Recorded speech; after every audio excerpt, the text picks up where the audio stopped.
via l'agence Captiva, on est propriétaire de 17 sites e-commerce.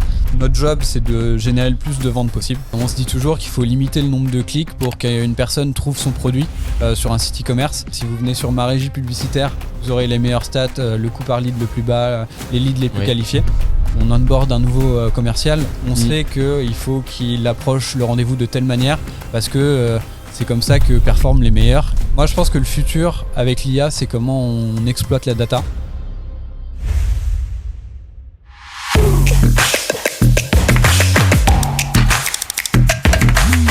Eh bien bonjour à tous et bienvenue sur Roadcast Studio. Bonjour tout le monde, j'espère que vous allez bien. Ravi de refaire une vidéo en compagnie de Guillaume. On va peut-être représenter aussi le concept, le projet Roadcast Studio, et je vais laisser Guillaume le présenter parce qu'il le présente vraiment mieux que moi. Non, je dirais pas ça. Bon, en quelques mots, Roadcast Studio, donc c'est un podcast mobile. Donc nous avons un van, nous avons un studio à l'intérieur du van, et on va à la rencontre d'experts du marketing, de la relation client, pour qu'ils puissent nous en dire un peu plus sur leur métier. Les nouveautés, les innovations, l'intelligence artificielle, tout ce que les tips qu'ils peuvent avoir. Donc là, on commence avec l'un des premiers podcasts. C'est ça. Alors qui est ce premier interlocuteur que nous allons interviewer ? Il s'agit de Guillaume Coudreuse, le responsable de Captiva. C'est un expert en tout ce qui est acquisition digitale. Et aujourd'hui, son métier est un petit peu en train d'évoluer et il veut nous en parler. Donc je pense que ça va être un épisode très sympa avec beaucoup d'informations et beaucoup de cadeaux qu'il va nous faire. C'est ça. Bon en tous les cas, on va direction Up Your Biz et on vous reprend là-bas directement en compagnie de Guillaume Coudreuse. Voilà, le trajet n'est pas long puisqu'on fait Le Mans. C'est ça, c'est vrai que c'est pas très long. Mais on se retrouve là-bas pour vous présenter Guillaume Coudreuse. Allez, c'est parti. À tout à l'heure.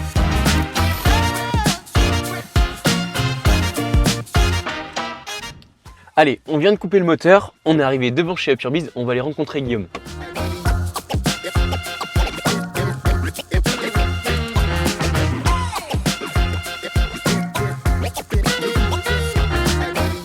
Comment tu vas Guillaume ? Ça va ? La forme ? La forme. Bon allez, on va tourner ce podcast ensemble sur l'IA. On est parti ? C'est parti. Let's go. Eh bien bonjour à toi Guillaume. Bonjour. On est parti pour une petite heure de podcast. Déjà bienvenue. Merci. Comment tu trouves le van ? T'es l'un des premiers à le découvrir. Donc fais-moi tes petits commentaires. Et très très bien, moi j'aime beaucoup l'idée de ce van roulant mobile pour enregistrer des podcasts, donc très fan.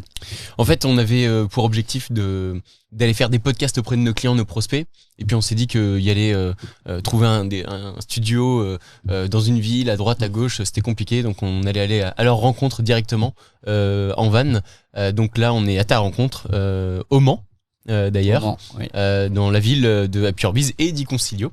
Donc finalement, on n'est pas parti très très loin. Franchement, c'était une rue en face.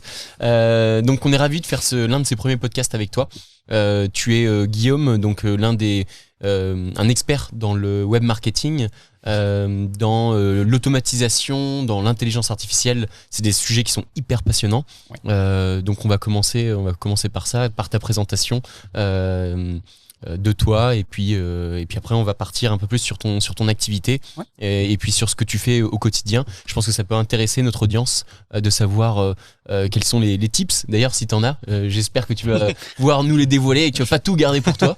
Je vais en donner quelques-uns. Ok, ça marche, t'es vraiment hyper sympa. Ok, je te laisse si tu veux la parole pour te présenter. Ouais. Alors du coup pour me présenter, donc je suis responsable actuellement de l'entité Captiva au sein du groupe Up Your Biz. Okay. On le verra peut-être après, mais du coup mes missions sont en train de switcher un petit peu et de migrer plus vers l'IA et l'automatisation comme tu le disais. Pour présenter un petit peu Captiva et Up Your Biz rapidement pour ceux qui connaissent pas. Up Your Biz, on est connu historiquement pour l'organisation de ventes privées en concession. Donc l'idée c'est le temps d'un week-end, on envoie un coach sur place booster et driver les équipes commerciales des concessionnaires pour placer le plus de rendez-vous possible, faire le plus de ventes possible, créer une ambiance une émulsion auprès des équipes pour qu'elles soient le plus à même à faire les ventes et créer une expérience utilisateur pour les clients de nos clients qui soit la meilleure possible pour au final faire le plus de ventes possible. Et du coup on s'appuie sur plusieurs expertises métiers, donc un coach comme je l'ai dit, on a un call center qui appelle les clients de nos clients pour placer les rendez-vous, etc. On a la partie Captiva dont je gère sur la partie du coup acquisition. Donc l'idée c'est de générer le plus de leads possible pour ces ventes privées qui sont donc ces leads là sont ensuite requalifiés pour placer les rendez-vous et ensuite faire venir les rendez-vous en point de vente. On a une partie marketing opérationnelle également où on envoie de l'emailing, du SMS, du VMS, du courrier postal. Enfin vraiment on exploite tous les canaux. Ouais, tout à fait pour justement donner le plus de visibilité possible et augmenter les chances de générer des rendez-vous. Donc là, on a des enjeux de plus en plus sur la personnalisation pour justement faire beaucoup moins de marketing de masse, mais plus du marketing bien ciblé et peut-être d'aller voir telle personne qui a acheté tel véhicule et de lui mettre en avant telle offre parce qu'on sait que ça a plus de chances de convertir. J'ai l'impression que tu vas nous parler d'IA ensuite sur ce sujet-là. J'y allais tout droit. Les ventes privées, vous les faites donc dans le secteur automobile. Je sais que dans l'audience, il y a un peu de tous les métiers. Est-ce que vous avez déjà fait dans d'autres secteurs ? Et si oui, lesquels je sais pas, est-ce que quelqu'un qui a un point de vente hors auto peut en réaliser ? Je sais pas, je parle pour tous les retailers par exemple. Enfin, est-ce que tu... Oui, tout à fait. On est historiquement dans la mobilité, donc auto, moto, pas mal sur véhicules de loisirs aussi récemment. Et là, de plus en plus, on s'élargit sur différents secteurs. Là, par exemple, on a fait l'habitat. On a fait des ventes. Ça me semble assez logique. On a fait des ventes privées aussi avec du Kubota, par exemple, pour vendre des tondeuses à gazon. Donc, à partir du moment où on a un point de vente, il y a des offres, etc. On peut avoir de la valeur ajoutée sur toute notre expertise, on va dire, marketing, acquisition, coaching et traitement des fichiers clients. Ok, ça marche. Et donc, vous allez adapter ensuite votre offre en fonction du client, du point de vente, parce que j'imagine que c'est pas les mêmes... vous n'allez pas utiliser les mêmes outils pour un opticien, par exemple, et puis un concessionnaire. Quoi. Ouais. Et les mêmes messages aussi, parce que forcément, le marché auto s'adresse d'une certaine manière, alors que le secteur habitat ou autre s'adresse de... Enfin, en fait, l'idée, c'est de regarder un peu quels sont les messages qui vont faire mouche auprès de l'audience. De toute façon, c'est une base de marketing, hein, donc c'est délivrer le bon message à la bonne audience au bon moment. Donc tout ça, on tâte un peu le terrain pour l'instant, parce que historiquement, c'était beaucoup la mobilité. Mais là, on a de plus en plus d'affaires et de ventes privées, de portes ouvertes, etc., qu'on organise avec des retailers sur différents secteurs. Okay. Là, Et donc justement, pour en revenir à Captiva, qui fait partie donc de Purebiz Group, quelle est l'activité exacte Alors Captiva, on a créé l'agence il y a 4 ans environ. L'idée à la base, c'était de se dire que nos clients se disaient ils pouvaient pas organiser autant de ventes privées qu'ils le souhaitaient dans l'année, parce que au bout d'un moment, on rappelle les mêmes clients, les mêmes prospects. L'épuisement du fichier, faut pas le marteler tout le temps. Et même on voit le cas là avec des nouvelles marques qui sont créées, type Xpeng, Leapmotor, MG, où forcément c'est des nouvelles marques, donc il n'y a pas de fichier client. Donc nous, pure acquisition. Voilà. Donc là, il y a un gros enjeu de faire de l'acquisition pure, de générer le plus de leads possible qualifiés, pour ensuite mettre en place des rendez-vous et idéalement qu'ils achètent derrière. Ok, mais alors du coup concrètement, moi je suis un constructeur automobile qui arrive en France, admettons un constructeur chinois par exemple, parce que je sais qu'il y en a beaucoup qui franchissent les frontières et qui viennent en Europe. Qu'est-ce que tu pourrais leur proposer à un constructeur qui arrive en France et qui veut se faire augmenter sa notoriété au-delà de la publicité télé ou autre, enfin, des nouveaux leviers d'acquisition finalement? Alors nous, on a une approche chez Captiva où on est pas mal placé sur l'humain. Donc on a une offre où donc on a 2 typologies de campagnes. Une campagne un peu plus événementielle où là le concessionnaire souhaite organiser une vente privée, une porte ouverte, Black Friday. Enfin, il y a un événement marketing dans la concession. Ça peut être une sortie véhicule aussi, par exemple. Et là, du coup, on vient mettre en avant cet événement marketing pour justement le rendre intéressant, marketingment parlant, pour l'audience et générer des leads en utilisant cet événement-là. Ok. Donc là, c'est assez ponctuel. C'est une campagne qui dure entre 12 et 15 jours. Et ensuite, on a une deuxième typologie de campagne, plus en fil rouge, où là, on met en place, donc on envoie un vidéaste sur place en concession pour aller tourner des vidéos. L'idée, c'est de créer le plus de valeur possible, de mettre en avant les commerciaux, de créer ce lien justement entre l'audience qui habite dans la ville de la concession avec la concession, et plus être juste une concession qui vend de telle marque, du BMW ou du MG ou peu importe, mais vraiment créer cette attache. Donc l'idée, c'est de créer des contenus de haute qualité qui auront un meilleur impact sur l'acquisition. Nous, ça nous construit un peu une bibliothèque de contenu qu'on peut tester derrière sur les différentes régies publicitaires, donc Meta et Google, et voir si l'accroche fonctionne bien, si le message fonctionne bien, quel est le taux de clic, enfin voilà. On étudie après toutes les datas. Et c'est pour ça que je disais que c'était des campagnes fil rouge, parce qu'elles durent 3 mois, ce qui nous donne, nous, assez de recul pour justement nous dire, voilà, d'optimiser les visuels, les créas, optimiser l'audience, etc. Ok, ça marche. Tout à l'heure, tu disais que ton métier évoluait, qu'il allait évoluer, tu me disais ça. Est-ce que tu peux nous en dire plus justement par rapport à ça ? L'arrivée de l'IA, tout simplement, où on voit l'IA arriver sur tous les produits. Donc c'était historiquement depuis un peu plus longtemps sur Google, par exemple, avec l'arrivée des campagnes Performance Max, que souvent les marketeurs n'aiment pas trop parce que c'est assez opaque, ça fonctionne plutôt bien, mais on ne sait pas quels sont les canaux utilisés, est-ce que c'est plus YouTube qui performe, est-ce que c'est pas plus Google Actu, etc. Donc, mais ça, c'est la première typologie de campagne qui fonctionne bien à l'IA et qui est assez opaque. Et en fait, les régies publicitaires s'y tournent de plus en plus pour renforcer leur algorithme, mais mettre en avant leur valeur ajoutée, de se dire, bah voilà, si vous venez sur ma régie publicitaire, vous aurez les meilleures stats, le coût par lead le plus bas, les leads les plus qualifiés. Donc les régies sont en train de pas mal s'orienter sur l'IA pour alimenter l'algorithme, et je trouve qu'en tant que média buyer, on a de moins en moins de valeur ajoutée, je trouve. Du coup, il faut trouver d'autres éléments de valeur ajoutée. Donc ça peut être en proposant des visuels créatifs qui changent de ce qu'on peut voir un peu partout. Ça peut être sur la partie qualification, créer des packages pour justement pas seulement générer des leads et après on les transfère au client et ils se débrouillent. Mais plutôt générer des leads, les qualifier et ensuite lui donner un lead qualifié qui peut appeler avec le contexte de quels ont été les échanges avec ce lead-là. Ok, ça marche. Quand tu parlais des régies et autres, tu veux parler de qui précisément ? Google et Meta, donc les deux régies principales qui fonctionnent bien. Et je sais que TikTok aussi s'y met pas mal sur l'IA. Ok. Donc tu parlais de qualification ensuite. Donc effectivement, c'est finalement pas si dur de générer du leads froid. Maintenant, comment pour qu'ils puissent passer de leads froid à leads chaud, quels sont les leviers que tu vas utiliser derrière ? Nous, on fait beaucoup de campagnes d'acquisition avec des formulaires intégrés à Meta. C'est ce qui donne un bon volume et facile à mettre en place, parce que sur d'autres typologies de campagnes, on va être un peu trop dépendant des sites internet des concessionnaires, par exemple, ou de nos clients de manière globale, parce qu'il faut installer le tracking, faut être en règle RGPD, etc. Donc c'est un peu plus complexe à mettre en place pour des campagnes qui sont potentiellement d'un mois, voire 3 mois. Du coup, les campagnes Meta fonctionnent très bien avec les formulaires intégrés, c'est facile à mettre en place.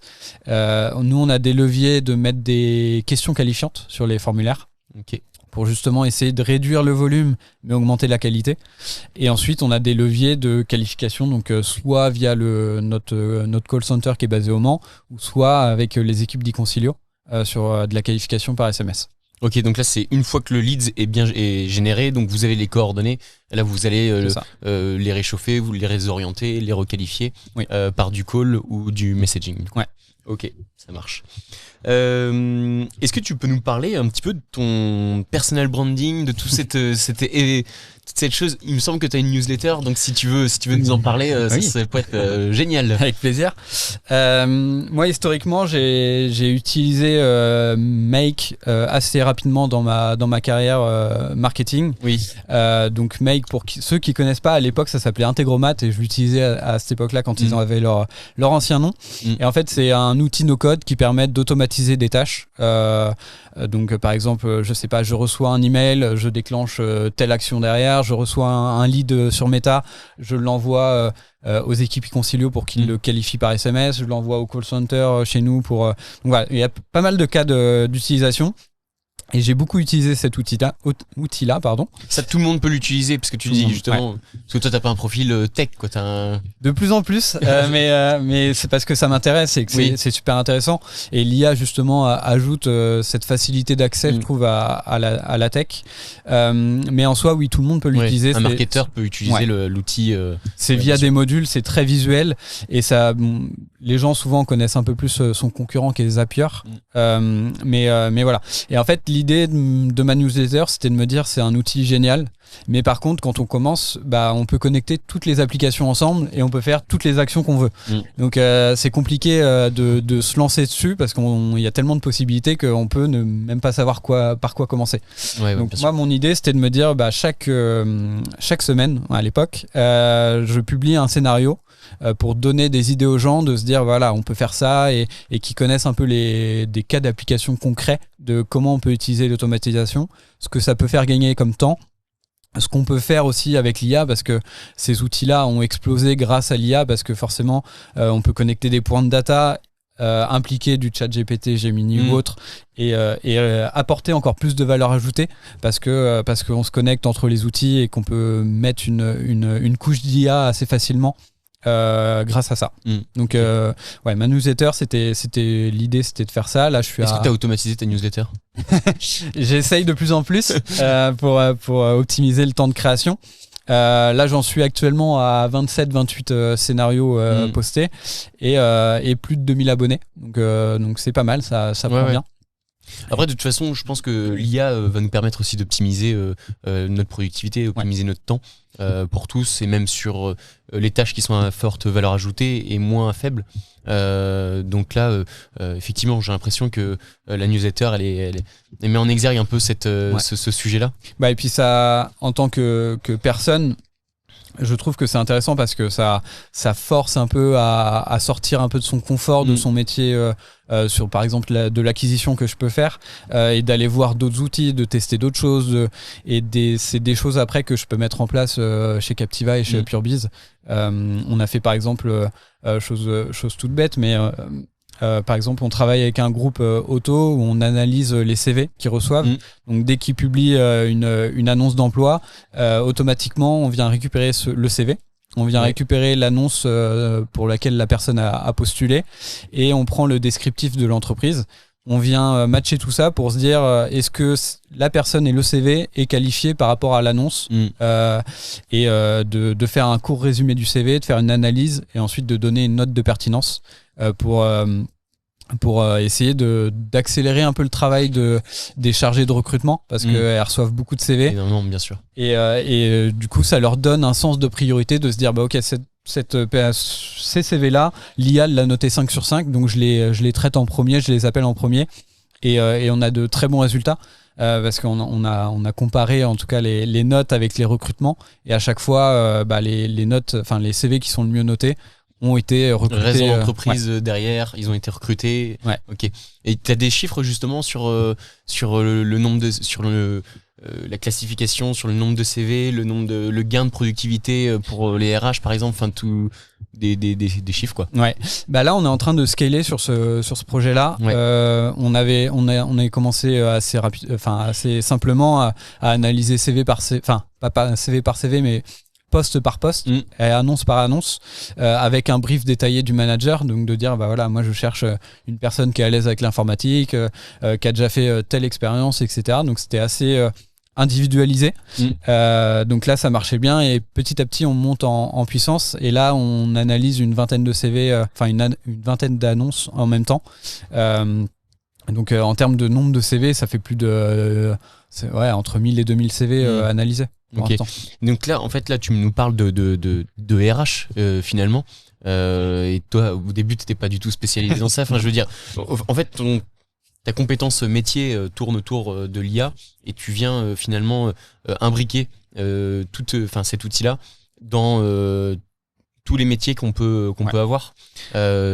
Donc est-ce que tu en as d'autres? Est-ce que tu as d'autres exemples d'augmentation de la productivité des personnes? Bah là, ça va être un peu mon chantier de cette année 2025, où justement mon poste a pas mal évolué. Où là, l'idée de mon poste maintenant, ça va être d'être en transverse sur les différentes entités du groupe Up Your Biz, pour regarder un peu chaque métier, chaque typologie de métier, de me poser avec eux, de regarder où est-ce qu'ils perdent du temps, où est-ce que l'IA pourrait apporter de la valeur, et ensuite de faire un peu une roadmap, de dire par exemple notre déclaration de devis chez Up Your Biz, actuellement c'est un mail, peut-être qui est fait à différentes personnes, peut-être qu'on peut l'automatiser pour justement éviter de la ressaisie manuelle, éviter les erreurs et aller plus vite sur de la qualification, etc. Okay. Donc là, ça va être un peu mon futur, enfin ça va être mon année 2025 où je vais pouvoir regarder pas mal de choses comme ça et mettre en place pas mal de cas d'application où l'idée c'est de faire gagner le plus de temps possible aux collaborateurs, les former à l'IA pour qu'ils comprennent un peu quels sont les enjeux. Eux-mêmes l'utiliser. Ouais, pour qu'ils puissent eux-mêmes l'utiliser et bien l'utiliser surtout. Parce que beaucoup de personnes qui utilisent l'IA peuvent dire que c'est pas bien, mais en fait c'est peut-être que le prompt est pas bien, que l'utilisation qu'en est faite, il n'y a pas assez de contexte, etc. Donc l'idée c'est vraiment de les former à ça parce que c'est nouveau et que tout le monde ne sait pas utiliser ces nouveaux et puis ça évolue tellement vite aussi, donc c'est compliqué à toujours garder trace de ce qui se fait. Et ça va être un peu mon job de regarder un peu ça, faire une veille et de mettre en place après des outils pour améliorer la productivité des collaborateurs. Les métiers, donc c'est souvent de la bureautique. Au final, enfin c'est que de la bureautique. Je pense qu'il peut y avoir à peu près tous les métiers, peut-être plus que d'autres. Je pense notamment au métier du commercial, le commercial B2B par exemple. Je pense qu'il y a beaucoup de tâches qui peuvent être automatisées ou notamment sur la prospection, etc. Donc ça, je pense que il y a un énorme, et demain l'enjeu, enfin la différence entre une entreprise qui va performer avec un minimum de salariés sera des entreprises qui auront automatisé beaucoup de choses, et ce seront les entreprises les plus compétitives finalement sur le marché. Ouais, et je pense aussi ça va être comment on exploite la data dans le futur.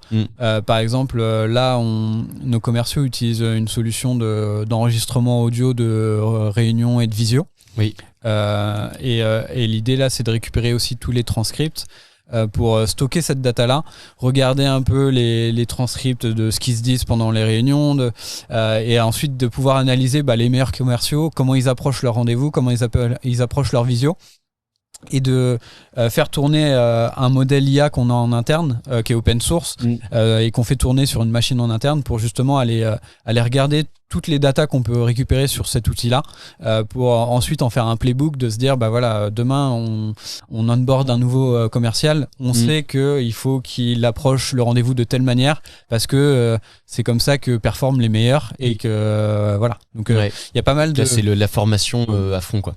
C'est ça. Et là, on a des gros sujets dessus. Donc voilà, moi je pense que le futur avec l'IA, c'est comment on exploite la data.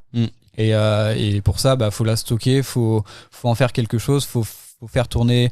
Ça peut être, ça peut être des modèles d'IA en interne, ça peut être pour être RGPD, ça peut être des modèles avec ChatGPT. Donc là, c'est un peu moins RGPD, mais voilà, tout dépend des cas d'application et de la confidentialité.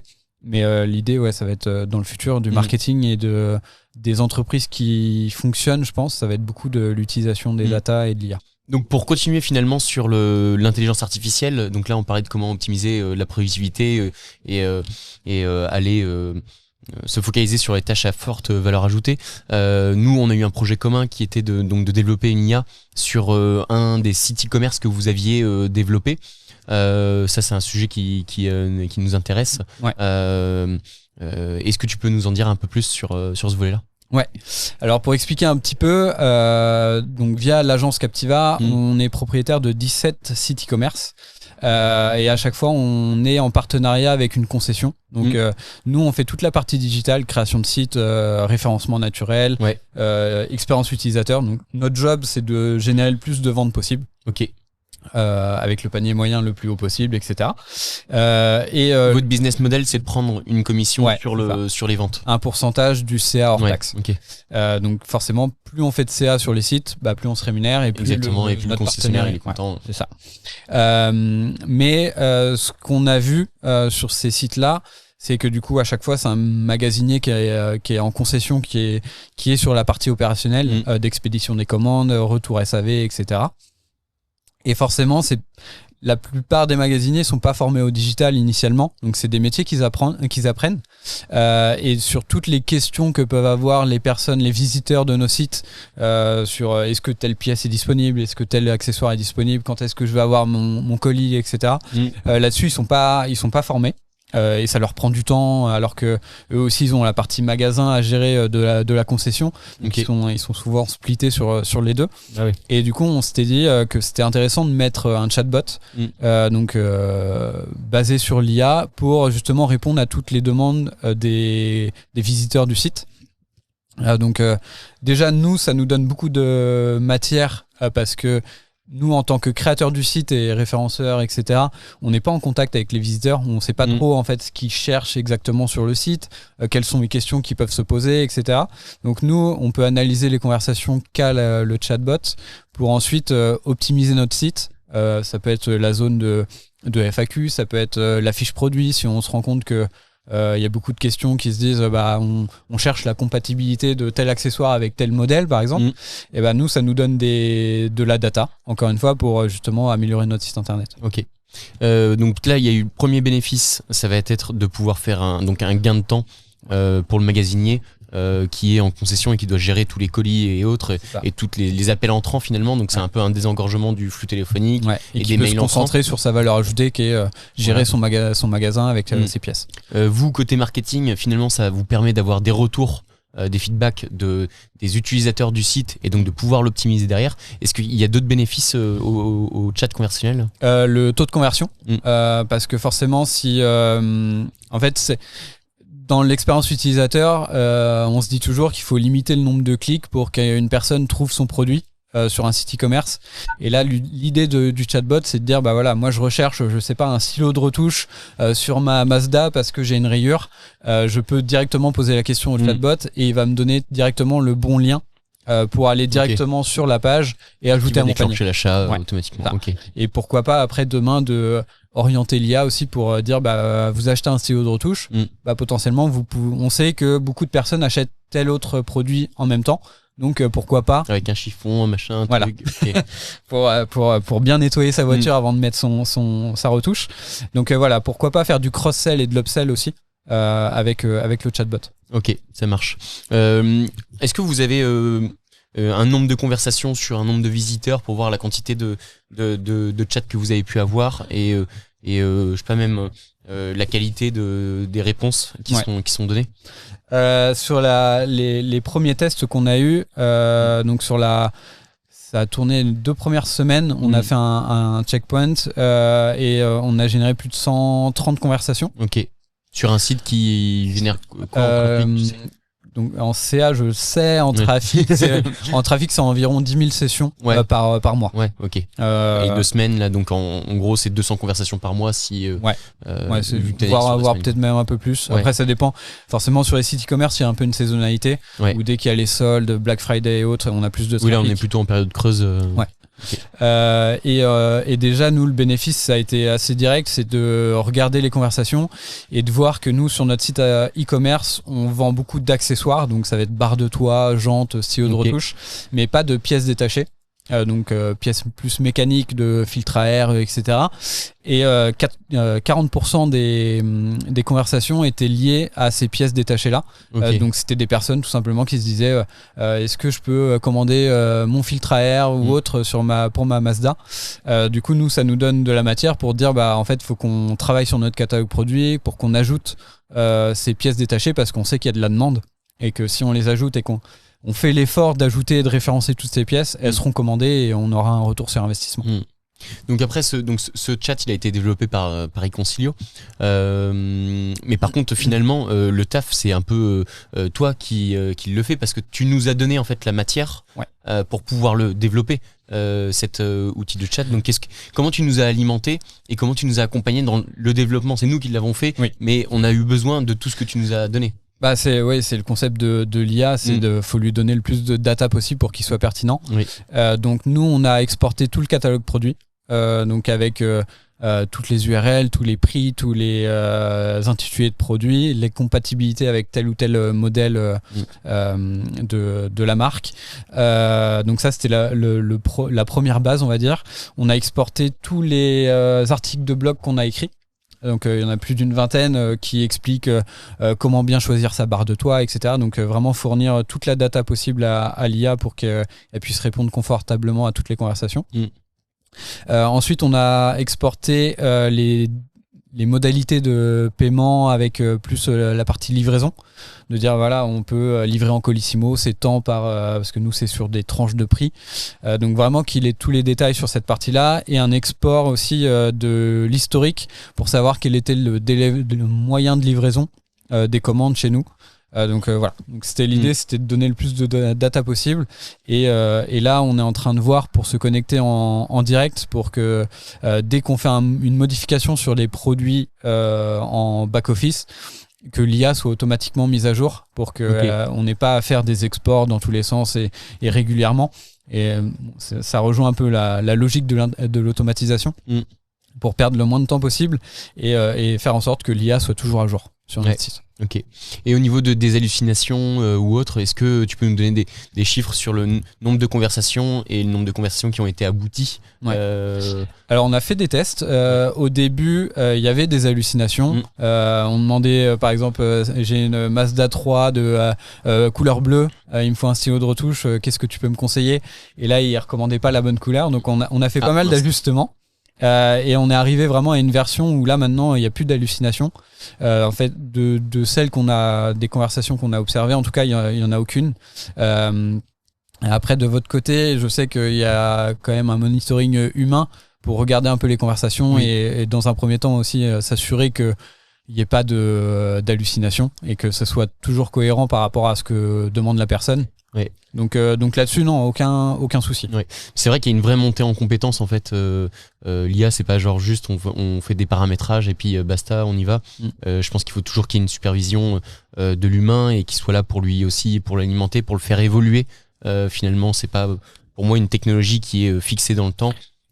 Donc on doit avoir une manipulation des conseillers derrière ou des chefs de projet qui vont faire évoluer l'IA vraiment dans le temps, même au niveau des technologies, parce qu'aujourd'hui on est connecté avec certaines technologies comme en Cloud Anthropic ou d'autres LLM, mais c'est parce qu'aujourd'hui ce sont les meilleurs, mais demain c'est pas forcément le cas. Il y a une vraie évolution par rapport à ça. On a vraiment vu que au début ChatGPT évidemment c'était les premiers et les meilleurs, et après il y a une évolution, il y a une petite guéguerre qui se fait autour de ça, même autour du voice. Donc ça c'est hyper intéressant de l'analyser. Même moi là récemment j'ai fait des infidélités à ChatGPT. J'utilisais quand même beaucoup, donc il a un historique sur moi, sur les conversations, etc. Donc il est quand même pertinent. Mais là récemment j'ai découvert Gemini 2.5 Pro, et là j'ai été vraiment bluffé par la pertinence de Gemini. Sur ce que je lui demandais, etc.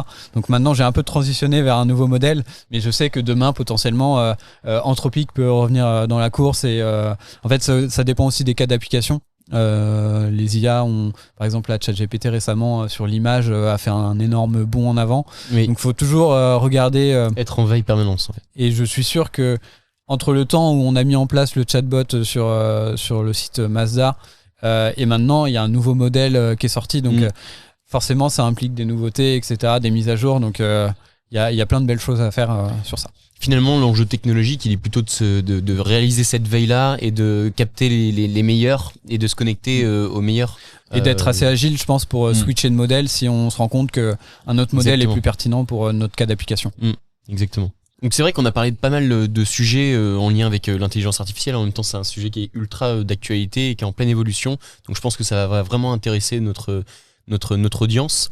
Nous-mêmes chez Consilio, je pense que toutes les entreprises sont un peu bouleversées de près ou de loin par l'IA et notamment dans les métiers de bureautique.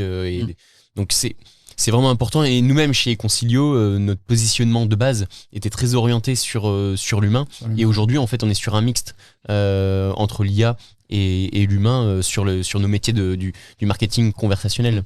Mais vous, ça va être comment l'IA peut rendre les humains plus performants sur de la prise de notes, sur la qualification et autres ou... On est sur de l'optimisation de la productivité de nos conseillers. Okay. On est sur un hybride entre la gestion de la relation client par une IA et ensuite avec un handover sur de l'humain. Et enfin, on a aussi un mode de gestion où tu es full IA, où, là comme sur Mazda par exemple, où à aucun moment l'humain peut intervenir. Mais voilà, on est sur ces 3 modes de gestion là et ça évolue très très vite. Maintenant on s'aperçoit quand même que nous on avance en fait à la vitesse des demandes de nos clients, et nos clients ce sont les marketeurs. Et aujourd'hui le mixte est vraiment on va dire 33 sur les 3 modes de gestion qu'on peut proposer. Donc on propose que notre marché souhaite à maintenant en tout cas. On a parlé de beaucoup de sujets. En tout cas c'est très sympa. Je pense qu'on va conclure ici.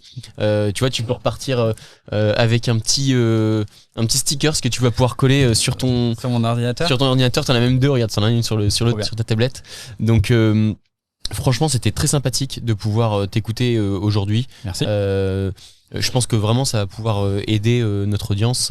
Et donc pour tous ceux qui nous écoutent, merci d'avoir regardé ce podcast. J'espère que c'était très enrichissant pour vous. On va se retrouver très bientôt avec d'autres professionnels de la relation client, du marketing, qui vont être interviewés et qui vont pouvoir vous aider dans le développement de votre stratégie et même dans l'opérationnel. Donc on se retrouve, à bientôt. Mais l'idée, ça va être dans le futur du marketing et des entreprises qui fonctionnent, je pense, ça va être beaucoup de l'utilisation des data et de l'IA.